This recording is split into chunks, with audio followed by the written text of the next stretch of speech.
You're listening to Drummer Daily, the only daily podcast just for drummers. Hey, if you want to get better at playing with a click track, and who doesn't, go to boomclick.net/start today. Hey there, welcome back again for another episode of Drummer Daily. I'm so happy you're here. Today, I don't know, I'm thinking about what I'm going to talk about today with you, and I don't know if this is going to be a very long episode or not. Sometimes I think the episodes are going to be really short, and then I get myself talking and I think of 3 more things to add, and it ends up being really long. And sometimes I start wrapping these podcasts up and then I talk for another 5 minutes.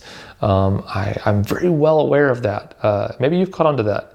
And maybe if you didn't catch on to that, now you're going to start catching on to it. So maybe I shouldn't have brought it up. Anyway, so today might be a quick hit, we'll call it. But it is this.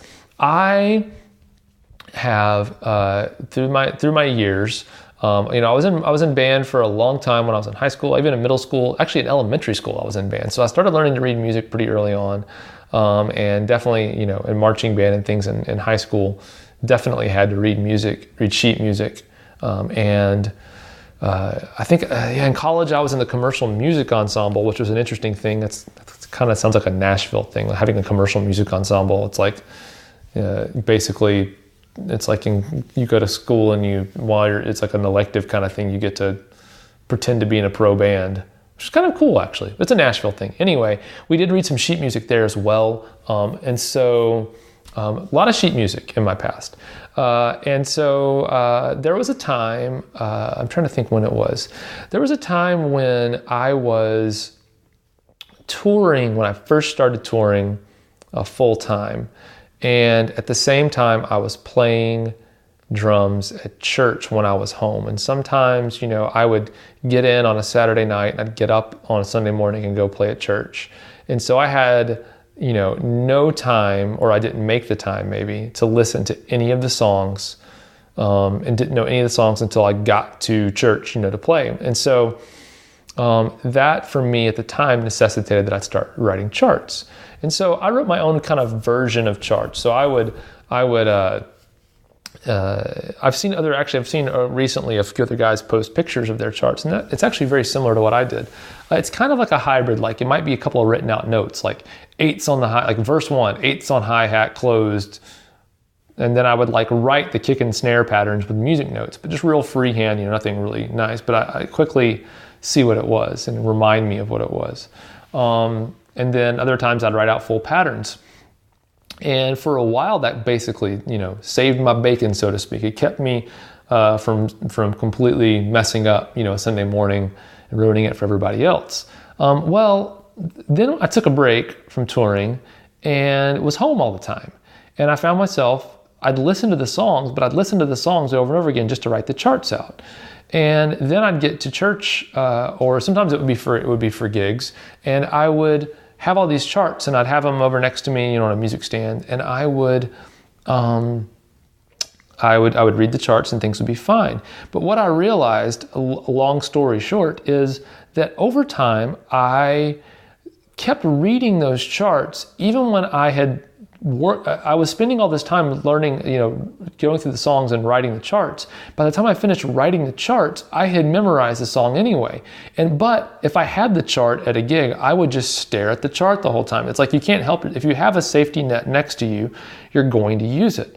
And I definitely did that. And so there came a time when I personally decided, you know what?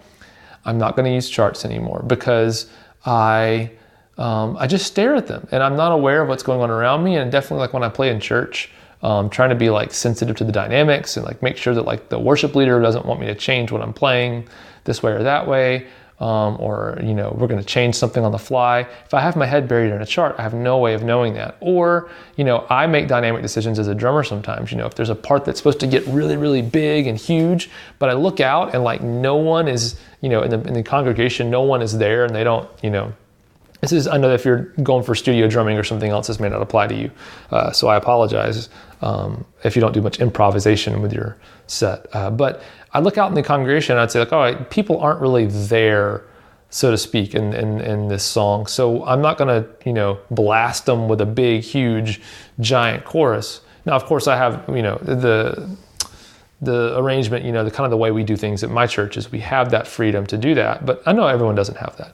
But for me, anyway, the charts became a detriment to me. And I realized that if I actually thought about it, I really didn't need the charts. I was just using them as a safety net that I didn't really need. And since that time, I have not used a chart. I don't use charts anymore when I play gigs. I don't use charts in the studio. I make myself memorize everything I need. And it can be challenging at times, but I feel like my playing is so much better because I'm not reading something and playing at the same time. I actually don't have the ability to multitask that well. I can pretty much either play or read a chart, but I can't do both. So I've really enjoyed not using charts. And so basically my message today is, here's why I don't use charts. And that is why I don't use charts. It's because they just became a safety net for me. I'm not saying you shouldn't use charts, but I am saying, as with everything drumming related, be intentional. So if you're using charts just because you always have, stop for a minute and think, do I really need to use charts, or can I do without them? Will it improve my playing if I don't use charts? And for some of us, that's definitely the case. It is for me, I know.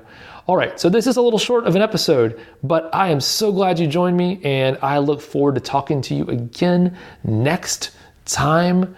So thanks and goodbye.